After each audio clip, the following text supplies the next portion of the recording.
Gulberg town chairman Gulberg town Nusratullah की सरबराह में तरक्की के सफर की जानिब गामजन टाउन इंतजामी की जानिब से शाइनिंग स्टार प्रोग्राम में गुलबर्ग टाउन के होनहार तलबा तालबात और क़ुरात में नुमायां कारकर्दगी दिखाने वाले बच्चों में 200 से ज़ायद लैपटॉप शील्डें और सर्टिफिकेट तकसीम किए गए। इस मौका पर उनके हमरा अमीर जमात इस्लामी कराची मानम Zafar Khan, opposition leader K MC Saifuddin, advocate Jawad Amin Khan, अमीर जमात इस्लामी गुलबर्ग कामरान सराज,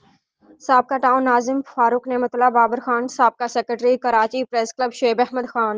समाजी रहनुमा रऊफ ईसा, वाइस चेयरमैन मोहम्मद अलियास और डायरेक्टर एजुकेशन नदीम हनीफ भी मौजूद थे। इस मौका पर अमीर जमात इस्लामी कराची मानव जफर ने कहा कि मैं गुलबर्ग टाउन के तमाम लोगों और बिलखसूस बच्चों को मुबारकबाद पेश करता हूँ और टाउन इंतजामी के इस अहसन इक़दाम की जितनी तारीफ की जाए कम है। ये नौजवान हमारी कौम का सरमाया, उनकी तरबियत और हौसला अफजाई करना हमारी जिम्मेदारी है। हाफिज नईम रहमान के विजन के मुताबिक जमात इस्लामी बनूकाबिल प्रोग्राम के तहत बच्चों के टैलेंट में इजाफा करें। ये बच्चे मुस्तकबिल के मेमार हैं, कल उन्होंने इस मुल्क की भाग दौड़ को संभालना है। और जिस तरीके से कराची का एक तासुर एक तवील अरसे से बन गया था,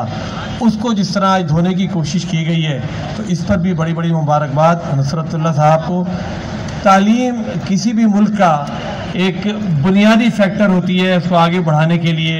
उसको आगे पहुंचाने के लिए, लेकिन जिस तरीके से हमारे मुल्क में तालीम को तबाह किया गया है, तालीम को एक कमर्शियल कमोडिटी बना दिया गया है, ये सबसे एक परेशान कुन इस वक्त सूरत हाल है कि जो बच्चे बासलाहियत हैं और उनके अंदर आगे बढ़ने की कोई क़ुव्वत और सलाहियत मौजूद है, अगर उनके पास पैसा ना हो तो उनके लिए तालीम के दरवाजे बंद हो जाते हैं। इस वक्त जमात इस्लामी जिस चीज़ पर जद्दोजहद कर रही है उसमें एक बहुत बड़ा हमारा इशू ये वाला है कि हम चाहते हैं कि तालीम सबके लिए होनी चाहिए, सबके लिए बराबर की अपॉर्चुनिटीज़ होनी चाहिए। ऐसा ना हो कि जिसके पास पैसा है वो तो तालीम हासिल करे, वो मेडिकल कॉलेज में पहुंच जाए, वो इंजीनियरिंग यूनिवर्सिटी में पहुंच जाए।